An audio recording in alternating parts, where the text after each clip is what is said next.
नमस्कार साथियों, folk art गुरु channel पर आपका हार्दिक स्वागत है। मैं अमरलाल कौशिक आपका हार्दिक अभिनंदन करता हूं। ये हमारा Haryana PGT Sanskrit screening mock test का 17वां भाग है। इससे पहले हम 16 भाग कंप्लीट कर चुके हैं।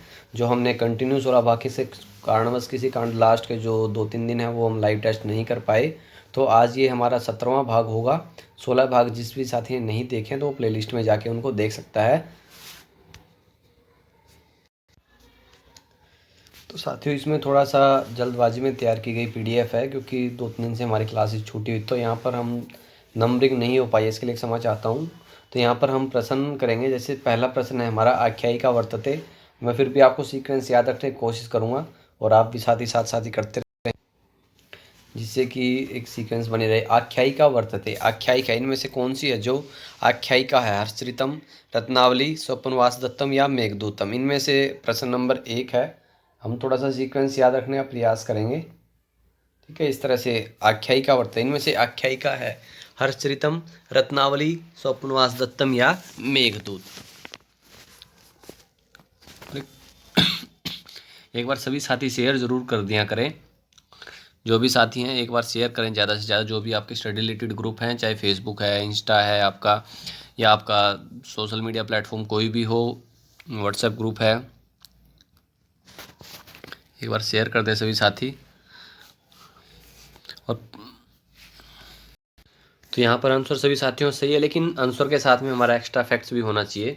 तो यहाँ पर आख्यायिका का तो आंसर सभी का सही है। यहाँ पर हर्षचरितम होगा हमारा, ये ऑप्शन जो है वो सही हो जाएगा। आख्यायिका कौन सी है? यहाँ पर हम हर्षचरितम है। अगर हम हर्षचरितम की बात करें तो इसके अंदर 8 उच्छ्वास हैं। हर्षचरितम में कितने उच्छ्वास हैं? 8 उच्छ्वास हैं। और इसके जो रचनाकार हैं कौन है? बाणभट्ट जी। इसकी रचना किसने की है? बाणभट्ट जी ने इसकी रचना की है। और बाणभट्ट जी के पिता का नाम कई बार पूछ लेते हैं, तो उनके पिता का नाम चित्रभानु था और माता का नाम राजदेवी था। इनकी 2 प्रमुख जो है रचनाएं हैं, हर्षचरितम और कादम्बरी। हर्षचरितम आख्यायिका है और कादम्बरी जो है एक कथा है। और अगर हम बाकी की बात करें, जैसे रत्नावली एक नाटिका है, ठीक है, उपरूपक का भाग है ये। और जो स्वपन वासुदत्तम है, स्वपन वासुदत्तम एक नाटक है। ये स्वप्नाश्तम में इसमें 6 अंक हैं और ये भास जी की रचना है। इसमें जो 5वां अंक है उसमें के ऊपर ही इसका जो नाम है वो स्वप्न वासुदत्तम रखा गया है। और मेघदूतम क्या है? ये एक खंड काव्य है। तो इस तरह से हमारा यहाँ पर ए आंसर जो है वो सी हो जाएगा, हर्षचरितम। कंदर्प केतु वर्तते, कंदर्प केतु कहाँ पर है? 10 कुमार चरिते, शिशुपाल वधे, कादम्बर्याम या रत्नावल्याम? कंदर्प केतु कहाँ पर है? 10 कुमार चरितम में, शिशुपाल वध में, कादम्बरी में या रत्नावली में?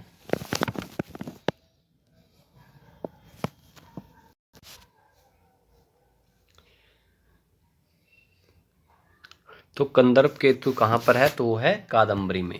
तो यहाँ पर हमारा सी ऑप्शन जो है वो सही हो जाएगा, कादम्बर्याम। कादम्बरी जो है वो बाणभट्ट जी की रचना है और इसकी 2 रचनाएं हमने बताई थी आपको। तो इनमें से कादम्बरी जो है वो एक कथा है और जो पहला प्रश्न था हमारा आख्यायिका था वो था हर्षचरितम। तो कादम्बरी यहाँ पर एक कथा है। तो यहाँ पर हमारा ऑप्शन जो है वो सी सही होगा, कादम्बर्याम। इसमें जैसे इसके अलावा चंद्रापीठ, वैशंपायन, सुकनास इनका वर्णन है। और कादम्बरी को जो 3 भागों में विभाजित किया गया है, कथामुख, पूर्वार्ध और उत्तरार्ध। और इसके अंदर अछोत सरोवर का भी वर्णन है, जो कई बार पूछे जाते हैं ऐसे प्रश्न। एकदम से हमें उनको साथ साथ ही लिंक करके याद करना चाहिए। और इसका जो प्रधान रस है वो शांत रस है। ये जो है चंद्रापीठ और वैशंपायन के 3 जन्मों का वर्णन है। चंदन दासो वर्तते, चंदन दास है मुद्रा राक्षसे, वेणी संहारे, मृच कटिके या उत्तर रामचरिते? चंदन दासो वर्तते, चंदन दास कहाँ पर है? मुद्रा राक्षस में, वेणी संहार में, मृच कटिकम में या उत्तर रामचरित में?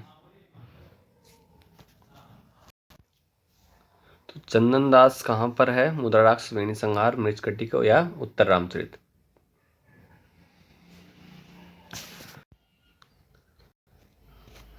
चंदन दासो वर्तते, चंदन दास कहाँ पर वर्णन है?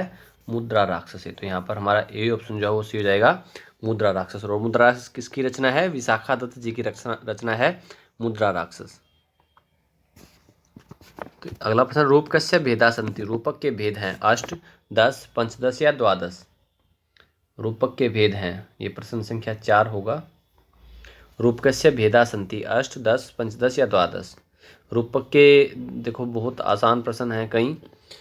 लेकिन हमें उनको डिटेल में जैसे आपको बताने हैं कि रूपक के 10 भेद कौन कौन से हैं। तो यहाँ पर हमारा आंसर जो है वो बी है 10। कितने भेद हैं रूपक के? 10 भेद हैं। करुणस्य स्थायी भाव अस्ति। करुण का स्थायी भाव है रति, करुण, शोक या क्रोध।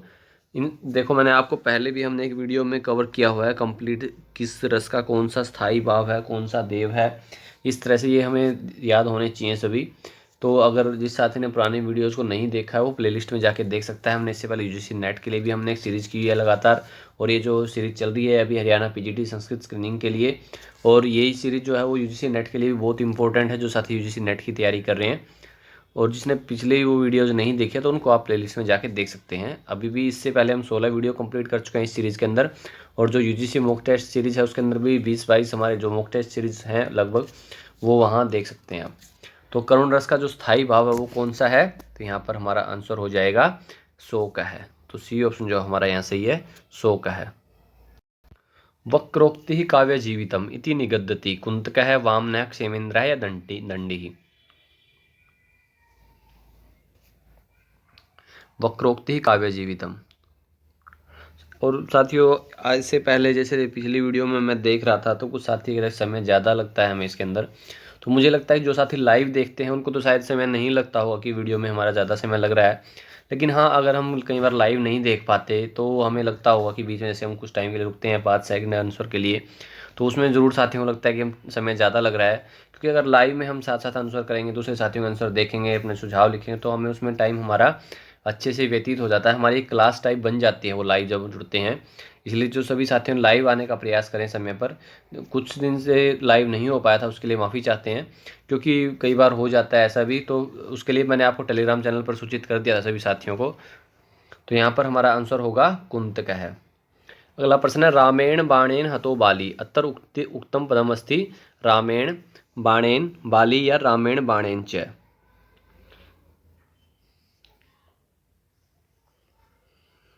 और जो साथी टेलीग्राम चैनल से नहीं जुड़े हैं तो वो डिस्क्रिप्शन में जाके टेलीग्राम चैनल को ज्वाइन कर सकते हैं।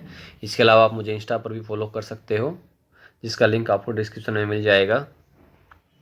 रामेण बाणेन हतो बाली अत्र उत्तम पदम अस्ति रामेण बाणेन बाली या रामेण बाणेन च। तो यहाँ पर होगा आंसर बाली। तो यहाँ पर सी ऑप्शन जो हमारा सी हो जाएगा। अगला प्रश्न है ख्यात वृतम पंचसंधि समन्वितम भवति व्याकरण शास्त्रम महाकाव्यम षटकम या नाटकम।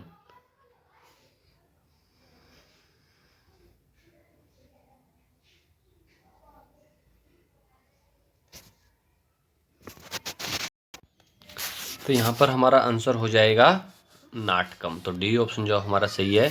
और 5 संधियाँ कौन कौन सी हैं? मुख, प्रतिमुख, गर्भ, विमर्श और निर्वहन। और जो नाटक के स्वाभाविक विकास के लिए 5 अर्थ प्रकृतियाँ होती हैं, बीज, बिंदु, पताका, प्रक्रिया और कार्य। 5 अवस्थाएं होती हैं, आरंभ, यतन, प्राप्त्याशा, नियताप्ति और फलागम। और 5 संधियाँ होती हैं, मुख, प्रतिमुख, गर्भ, विमर्श और निर्वहन। तो यहाँ पर ख्यातम पंचसंधि समन्वितम भवति नाटकम। तो यहाँ पर हमारा डी ऑप्शन जो है वो सही हो जाएगा। त्रिमुनि व्याकरणम अत्र न्यास्य ग्रहणम। यहाँ पर किसका ग्रहण नहीं है? पाणिनि, कात्यायन, पतंजलि या भट्टोजी दीक्षित।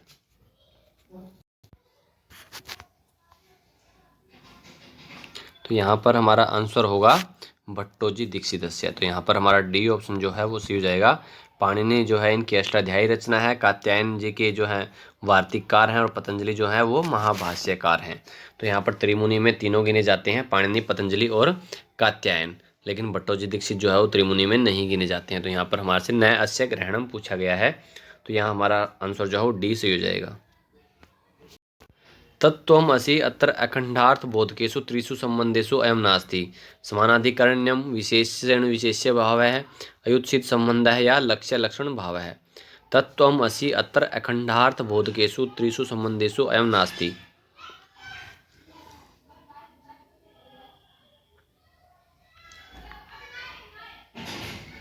ये प्रश्न संख्या हमारा 10 है। यहाँ पर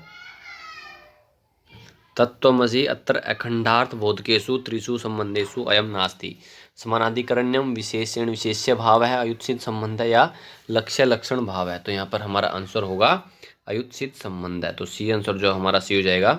सांकर वेदांते चैतन्यम जगतः कीदृशम कारणम अस्ति निमित्तम समवायी च उपादानम असमवायी च निमित्तम उपादानम समवायी च या निमित्तम उपादानम च। सांकर वेदांते चैतन्यम जगतः कीदृशम कारणमस्ति।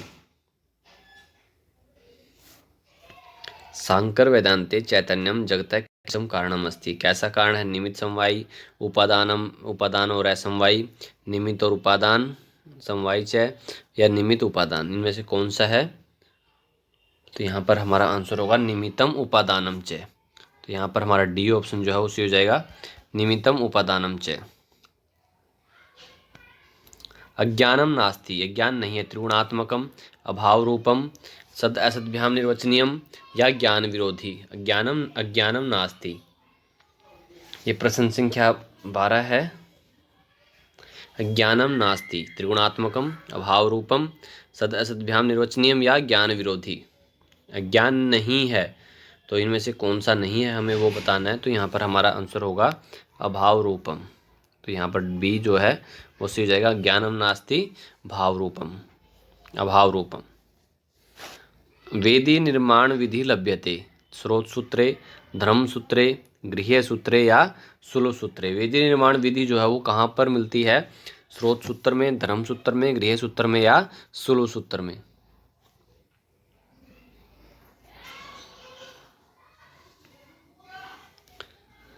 वेदी निर्माण विधि जो है वो हमें मिलती है सुलभ सूत्रे। तो यहाँ पर डी ऑप्शन जो हमारा सही होगा, वेदी निर्माण विधि सुलभ सूत्रे लभ्यते। अगला प्रश्न है, शब्दानुशासनस्य मुख्य प्रयोजनानि सन्ति। शब्दानुशासन के मुख्य प्रयोजन है पंच, नव, त्रीणि, या सप्त। शब्दानुशासनस्य मुख्य प्रयोजनानि,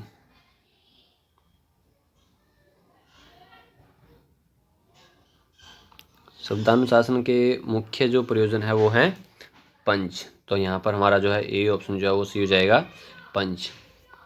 रक्षा, उहु, आगम, लघु और संदेह। तो इस तरह से ये 5 जो हैं वो शब्दानुशासन के मुख्य प्रयोजन है।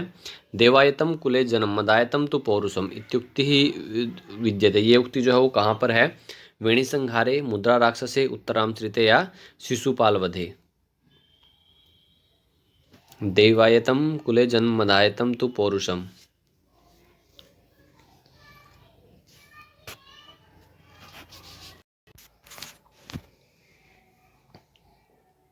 तो यहाँ पर दैवतम कुले जन्म मदायतम तो पौरुषम इत्युक्ति विद्यते वेणी संहारे, मुद्रा राक्षसे, उत्तरामचरिते, शिशुपाल वधे। तो यहाँ पर हमारा आंसर सही होगा वेणी संहारे। तो पहला ऑप्शन जो है वो हमारा ए ऑप्शन जो है वो सही हो जाएगा, वेणी संहार। वेणी संहार जो है भट्ट नारायण जी की रचना है। इसके कुल 6 अंक हैं और जो प्रस्तुत पंक्ति है वो तीसरे अंक से ली गई है। वेणी संहारे, वेणी होता है चोटी, इसमें चोटी, और संहार होता है उसका गुंथन करना, उसको बांधना, इस तरह से संगठित करना।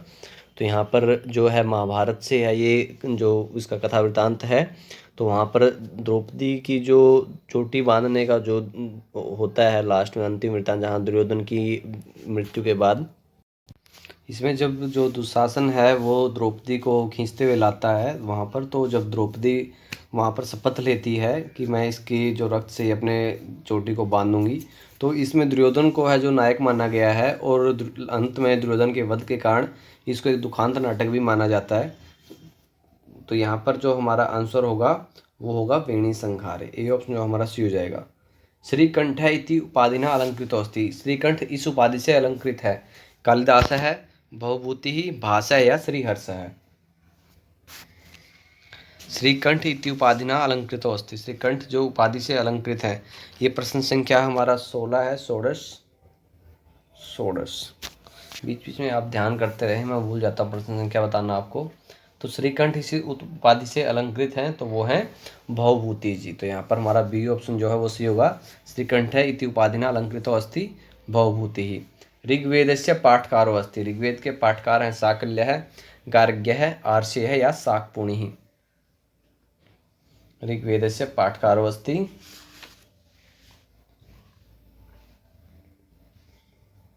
तो यहाँ पर हमारा आंसर होगा साकल्य है। ए ऑप्शन जो हमारा सी हो जाएगा साकल्य है।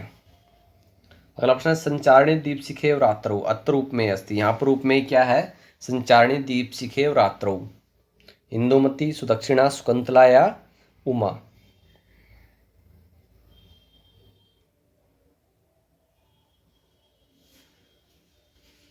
तो यहाँ पर जो है उपमेय क्या है?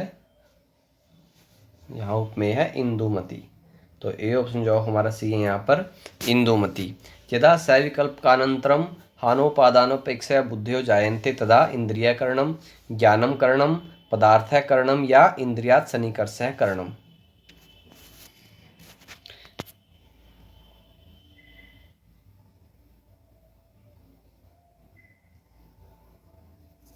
प्रश्न संख्या 19 है हमारा, यदा सविकल्पकानन्तरं हानोपादानोपेक्षया बुद्धयो जायन्ते तदा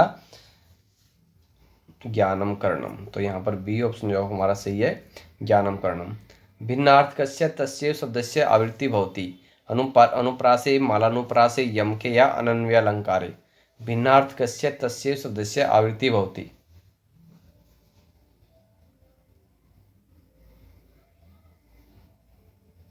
प्रश्न संख्या 20 है ये, भिन्नार्थकस्य तस्य शब्दस्य आवृत्ति भवति, तो वहाँ पर कौन सा होता है, यमक अलंकार। तो सी ऑप्शन यहाँ पर सी होगा हमारा। भिन्न अर्थ में जहाँ पर उसी शब्द की बार बार आवृत्ति होती है तो वो कौन सा अलंकार होता है, यमक अलंकार।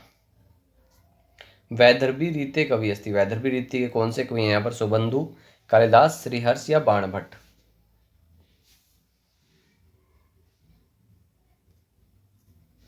वैदर्भी रीते कवि अस्ति सुबंधु, कालिदास, श्रीहर्ष या बाणभट्ट है, तो यहाँ पर हमारा आंसर होगा कालिदास है। वैदर्भी रीते कौन से कवि हैं, कालिदास, तो यहाँ पर हमारा बी ऑप्शन जो है वो सी होगा। द्विवचनम नास्ति, इनमें से कौन सा जो है वो द्विवचन नहीं है, पितरौ, वाल्मीकौ, मुनि या ज्ञाने।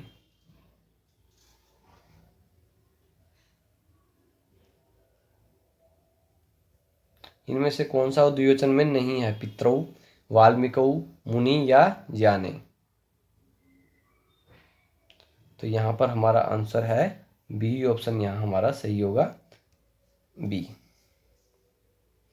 तीन ये जो पितरौ, मुनि और ज्ञानी, ये तीनों जो है द्विवचन में बनते हैं, लेकिन तो यहाँ पर हमारा हमसे नहीं पूछा गया, तो यहाँ पर वाल्मीकि जो है वो शब्द होगा, तो बी ऑप्शन हमारा सी हो जाएगा। तर्कशास्त्रे यथार्थानुभाव उच्यते, तर्कशास्त्र में यथार्थ अनुभव कहा जाता, प्रमाणम, तर्कः, प्रमा या प्रत्यक्षम।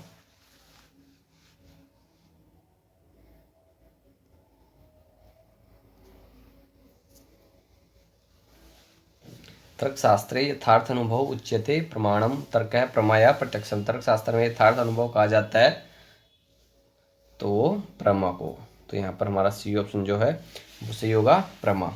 अनुमीते कारणम अस्ति, अनुमीते का कारण है हेतु ज्ञानम, व्याप्ति ज्ञानम, सपक्ष धर्मता ज्ञानम या पक्ष धर्मता ज्ञानम। प्रश्न संख्या 24, अनुमीते कारणम अस्ति, हेतु ज्ञानम, व्याप्ति ज्ञानम, सपक्ष धर्मता ज्ञानम या पक्ष धर्मता ज्ञानम। तो यहाँ पर हमारा आंसर होगा पक्ष धर्मता ज्ञानम, तो यहाँ पर डी ऑप्शन जो है उसी हो जाएगा, पक्ष धर्मता ज्ञानम।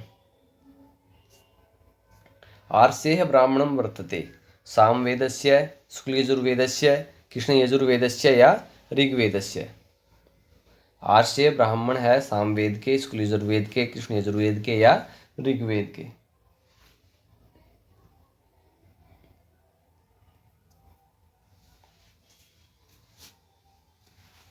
आर्षेय ब्राह्मणं वर्तते, तो यहाँ पर हमारा सामवेदस्य, तो यहाँ पर हमारा ए ऑप्शन जो सही है, सामवेदस्य। आत्पत्र इति पदेन विभूषित है, आत्पत्र इसी पद से विभूषित है, माघ है, भारवी, श्रीहर्ष है या दंडी। आत्पत्र इस उपाधि से, इस पद से कौन विभूषित है, माघ जी, भारवी जी, श्रीहर्ष जी या दंडी जी।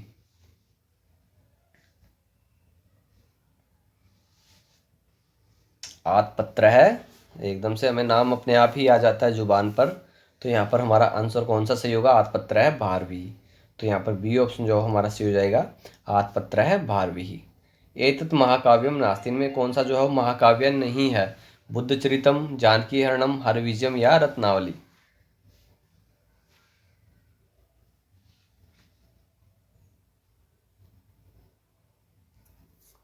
इसमें हम पहले भी डिस्कशन हो चुका है इस प्रश्न पर। रत्नावली जो है एक नाटिका है, बाकी सब जो है वो महाकाव्य हैं, तो हमसे नहीं पूछा गया है, तो यहाँ पर सी ऑप्शन जो हमारा सी हो जाएगा, एतत् महाकाव्यम नास्ति रत्नावली।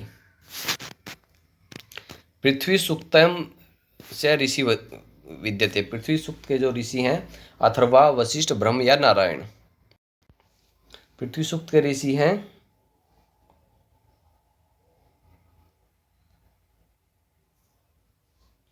अथर्वा, वशिष्ठ, ब्रह्म या ना ब्रह्मा या नारायण। तो पृथ्वी सूक्त के ऋषि कौन हैं? तो वो हैं अथर्वा। तो ये ए ऑप्शन जो हमारा यहाँ पर सही होगा, अथर्वा। तो यहाँ ए आंसर है हमारा अथर्वा। अगर हम पृथ्वी सूक्त की बात करें तो इसके जो देवता हैं वो पृथ्वी हैं और ऋषि जो है वो अथर्वा है। इस सूक्त में जो है कुल 63 मंत्र हैं, कुल 63 मंत्र हैं इसमें, जो कि अनेक छंदों में है। सूक्त में जो है मातृ रूपिणी भूमि की समग्र पार्थिव पदार्थों की जननी था पोषिका के रूप में महिमा वर्णित की गई है। अगला प्रश्न है 10 पौर्णमासे उपसत दिवसे भवति अभिप्रासनम, हविप्रधानम, अग्न्या प्रधानम, साधन अग्न्याधानम या देव सदनम।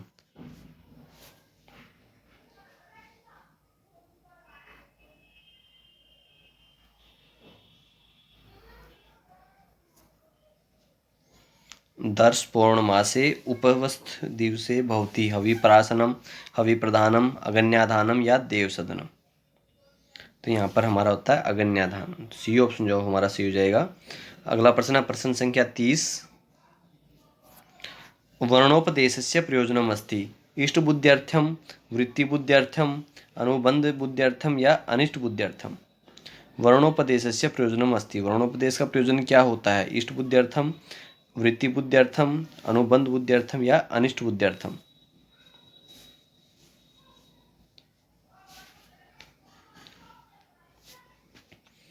वर्णोपदेशस्य प्रयोजनम अस्ति, तो यहाँ पर हमारा आंसर होगा इष्ट बुद्ध्यर्थम। ए ऑप्शन जो हमारा सही हो जाएगा, ए।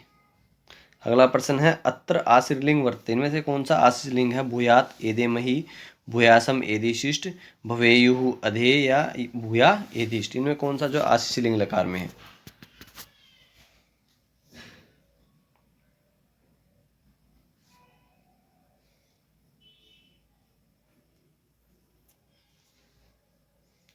तो यहाँ पर हमारा आंसर हो जाएगा, एक बार देख लें सभी ध्यान से। यहाँ भूयासम और एदिशिष्ट जो रूप है वो आशीष लिंग लकार में बनते हैं। तो यहाँ पर हमारा बी ऑप्शन जो है वो सी हो जाएगा, बी। अगला प्रश्न है इत्थम भूत लक्षणे इति सूत्र से उदाहरणम अस्ति। इत्थम भूत लक्षणे सूत्र का कौन सा उदाहरण है यहाँ पर?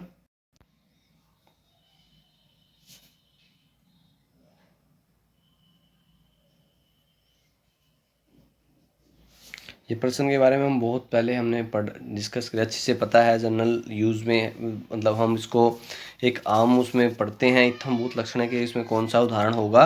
तो यहाँ पर हमारा आंसर जो होगा वो होगा जटाभिस तापसः। पहले ये उदाहरण बहुत बार आ चुका है, हम इसको कवर कर चुके हैं। इत्थम भूत लक्षण इति सूत्र से उदाहरणम अस्ति जटाभिस तापसः। तो ए ऑप्शन जो हमारा सही है। सकटदास है कुत्र लभ्यते। सकटदास कहाँ पर है? अनर्ग राघव, वेणी संहार, मुद्रा राक्षस या विक्रमोर्वशीय। सकटदासः कुत्र लभ्यते।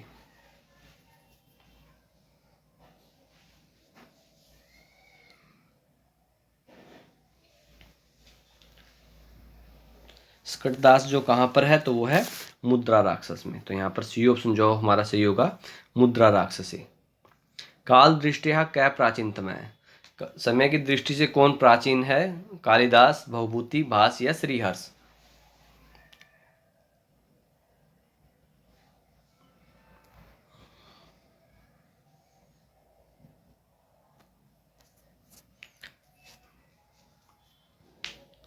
काल दृष्टि से प्राचीन कौन है? तो वो है भास है।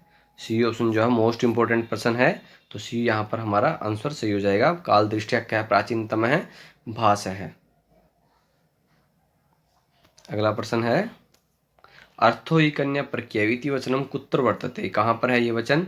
किसका है? कालिदासस्य, भवभूतेः, भट्टनारायणस्य और विशाखा दत्त। और कहाँ पर अगर निकला है तो उसको भी बता दीजिए कहाँ पर है ये। अर्थो ही कन्या प्रत्यय कालिदासस्य, भवभूतेः, भट्टनारायणस्य या विशाखा दत्त है। प्रश्न संख्या 35 है ये। अर्थो ही कन्या प्रत्यय एव, तो ये किसका कथन है? कालिदासस्य अभिज्ञान शाकुंतलम में है ये। तो यहाँ पर हमारा ए ऑप्शन जो है वो सी हो जाएगा। को हेतुम इच्छति हरे परिभूयम दृष्टाम सुक्ति यम वर्तते। ये सुक्ति कहाँ पर है? मुद्रा राक्षसे, वेणी संहारे, हरिश्रिते या ललित माधवे।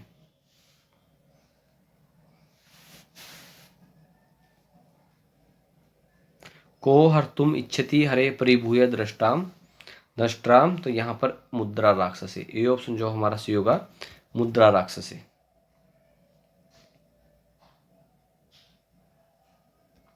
बृहत्त्रयाम को अयम ग्रंथ परिगण्यते। बृहत्त्रयी में कौन सा जो ग्रंथ है वो इनमें से गिना जाता है? रघुवंशम, मेघदूतम, किरातार्जुनीयम या कुमार संभवम।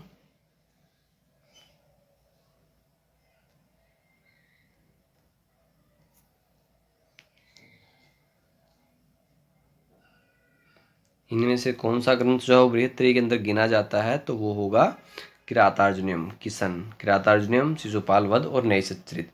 और कर्म से या इससे बनता है हमारा लघुत्रयी, कुमार संभवम, मेघदूतम और रघुवंशम। तो ये हमारा यहाँ पर बृहत्त्रयी हमसे पूछा गया है, या हमसे पूछते कौन सा ग्रंथ इनमें से लघुत्रयी में नहीं है, तो भी हमारा आंसर कौन सा होता?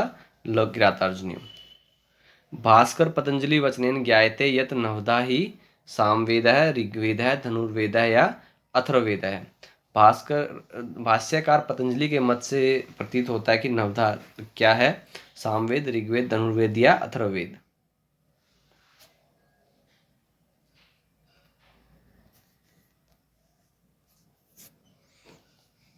तो यहाँ पर हमारा आंसर है अथर्ववेद। तो डी ऑप्शन जो हमारा सही है, नवधा ही अथर्ववेद है। आनंदवर्धनस्य अयम ग्रंथो वर्तते। ध्वनि विचार है, ध्वनि विमर्श है, काव्य ध्वनि या नैषाम कश्चन। आनंदवर्धन का इनमें से कौन सा ग्रंथ है? ध्वनि विचार, ध्वनि विमर्श, काव्य ध्वनि या इनमें से कोई नहीं।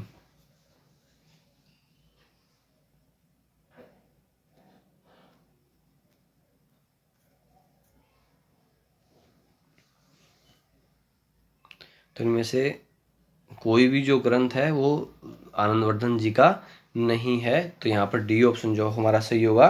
इनमें से कोई भी जो ग्रंथ है वो आनंदवर्धन जी का नहीं है।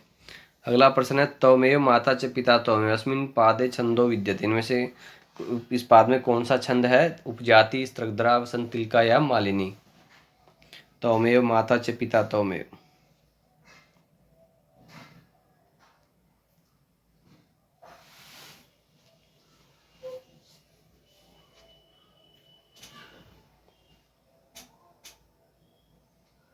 तो यहाँ पर कौन सा ऑप्शन हमारा सही होगा? तो यहाँ पर हमारा उपजाति जो है वो सही है। ए ऑप्शन सही होगा यहाँ पर, उपजाति। यहाँ पर त्वमेव माता च पिता त्वमेव, इसमें बाद में कौन सा छंद है? तो वो उपजाति छंद है। ज्ञानाधिकरणम अनेन लक्ष्यते। आचार्य है, आत्मा, प्रकाश है या अग्नि। ज्ञानाधिकरणम अनेन लक्ष्यते। आचार्य है, आत्मा, प्रकाश है या अग्नि।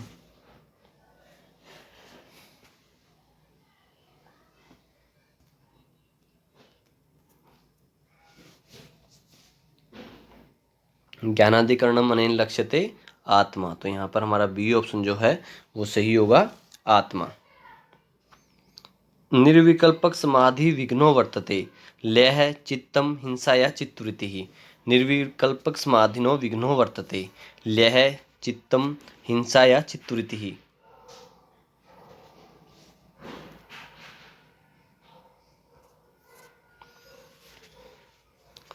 निर्विकल्प समाधिना विघ्नो वर्तते। तो यहाँ पर हमारा कौन सा आंसर सही होगा? वो होगा लय। तो ए ऑप्शन जो है सही हो जाएगा हमारा लय। रमणीयार्थ प्रातिपदिका शब्द है काव्यम इति उक्ति भाम है, विश्वनाथ है, पंडित राजू जगन्नाथ है या आचार्य मम्मट है। ये किसकी उक्ति है?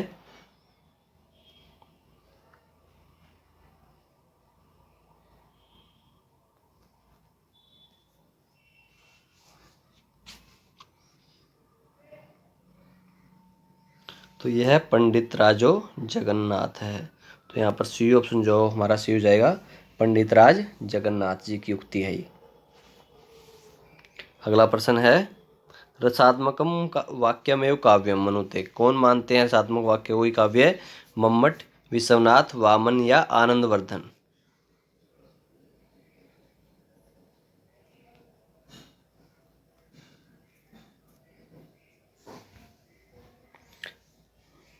रसात्मकम वाक्यमेव काव्यम अनुते। तो यहाँ पर हमारा आंसर सही होगा विश्वनाथ है। बी ऑप्शन सही है। मंदसौर स्तंभ लेख है अनेन संबंधो अस्ति। मंदसौर स्तंभ लेख जो है वो संबंधित है यशोधर्मणा, समुद्रगुप्तेन, धरसेनेन या मिहिर भोजेन।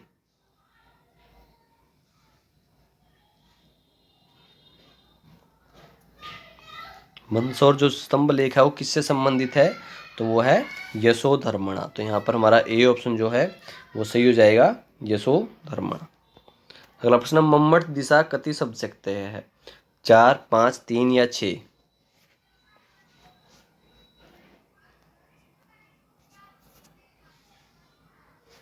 मम्मट दिशा कति शब्द सकते हैं,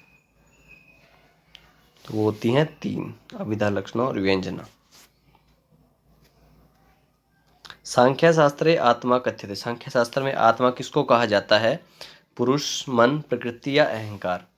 और देखो साथियों, कहीं ना कहीं आप हर पर्सन में कहीं पता नहीं जिसको बोलना वही आता ना कि हम अगर सकारात्मक देखें तो एक अलग है, हर पर्सन में हम सोचते हैं कि डिटेल में एक ही पर्सन को हम जितनी बार भी करें डिटेल में कवर करें, तो देखो उसमें आपका ही समय का जो है होता है कि हम ज़्यादा समय व्यर्थ गंवा देते हैं उसमें, कि अगर एक ही प्रश्न बार बार रिपीट हो रहा है या एक ही उससे संबंधित हो रहा है तो हम उसमें बार बार वही एक्स्ट्रा फैक्ट्स रिपीट करें। तो इसलिए जो पर्सन है डायरेक्टली हैं या किसी में जैसे अभी हमने क्वेश्चन कवर किए वाक्यम, रसात्मकम, काव्यम इत्यादि जो है वो डायरेक्ट पर्सन हैं, तो उनमें हम कुछ भी डिटेल में नहीं। और जिस साथ ज़्यादा डिटेल से वीडियोस देखने हैं तो हमने जो मॉक टेस्ट से ये मॉक टेस्ट सीरीज़ की हुई है UGC net exam last time जो था उससे पहले, तो आप उन सभी भागों को देख लें एक बार, तो आपको वहाँ से मैक्सिमम जो हमारा सिलेबस है कवर अप हो जाएगा। और इसके अलावा हम यहाँ पर एचएससी के लिए भी हम 16 भाग कंप्लीट कर चुके हैं, ये 17वां भाग है हमारा। तो आप इन सभी को देखें, उसमें आपको कहीं ना कहीं हर टॉपिक कवर हो जाएगा अच्छे से। अगर फिर भी कोई डिटेल की आपको ज़रूरत रहती है तो हम उसका भी प्रयास करेंगे। और अगर कोई एक्स्ट्रा फैक्ट आपको लगता है कि आप लोगों को नोट करना चाहिए तो आप उसको साथ साथ नोट कर सकते हैं, क्योंकि कई बार एकदम से हमारा जो है सुनने में या हमें एक बार देखने में याद नहीं होता है, तो हम उसको नोट कर सकते हैं कहीं ना कहीं। तो सांख्य शास्त्र में आत्मा कथ्यते पुरुष, मन, प्रकृति या अहंकार। तो यहाँ पर हमारा आंसर होगा पुरुष है। तो ए ऑप्शन जो हमारा सी हो जाएगा पुरुष है। अगला है, तुष्टे भेदा संति सप्त, नव, विंशति या पंच। तुष्टे भेदा संति सप्त, नव, विंशति, पंच।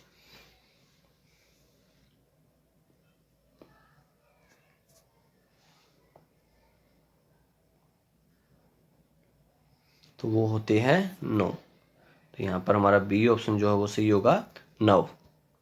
वायु लक्षणम अस्ति। वायु का लक्षण है रूप रहितम स्पर्श सहितम, रूप स्पर्श सहितम, रूप रहितम स्पर्श रहितम च, रूप सहितम स्पर्श रहितम।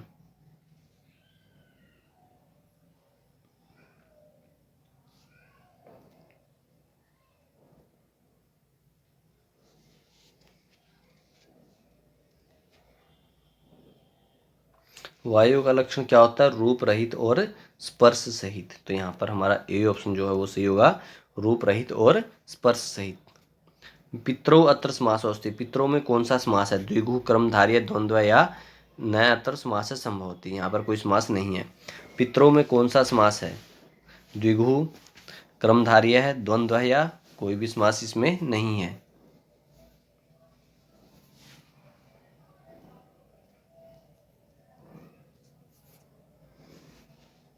पितरों में माता च पिता च, तो द्वंद्व समास है। और द्वंद्व समास का कौन सा भेद है वो आप मुझे बताएंगे। तो यहाँ पर हमारा सी ऑप्शन सही होगा, माता च पिता च। और द्वंद्व का कौन सा भेद है वो आप मुझे बताएं। अगला प्रश्न है, गोरी अत्र प्रत्ययो वर्तते। गोरी में कौन सा प्रत्यय है, गीप, गीस, गीन या रीक। तो गोरी में कौन सा प्रत्यय है, तो यहाँ पर गीस प्रत्यय है। तो यहाँ पर बी ऑप्शन जो हमारा सी हो जाएगा, गीस प्रत्यय। ये तो ठीक है, लेकिन अगर हमसे पूछा जाए सूत्र कौन सा है, तो यहाँ पर सिद्ध गोरा दिभ्यस्य सूत्र से यहाँ पर गीस प्रत्यय होता है। इससे क्या होता है, सिद्ध और गोर आदि जो शब्दों में गीस प्रत्यय हो, गीस का जो है ई शेष रहता है और शेष भाग जो है इसका इस संज्ञक होता है। गीप और गीस दोनों का केवल इकार शेष रहने पर भी स्वर में दोनों का अंतर पड़ता है। देखो गीप और गीस में दोनों में इकार शेष होता है, लेकिन फिर भी यहाँ पर स्वर में दोनों में अंतर पड़ता है। जो गीप का इकार है वो पित होने से अनुदात होता है और गीस का जो इकार है वो उदात होता है। तो गौरी जो शब्द है उसका अर्थ क्या होता है, गौरवर्ण की स्त्री। यहाँ गौर आदि गण के आदि शब्द गौर से प्रकृत सूत्र से जो है गीस प्रत्यय हुआ, तब अंत्य आकार का लोप होकर रूप बना गौरी। तो यहाँ पर इसमें गीस प्रत्यय है। अगला है भगवती अत्र क्या प्रत्यय है। भगवती में कौन सा प्रत्यय है, कितिन, गीस, गीन या गीप। भगवती में कौन सा प्रत्यय है।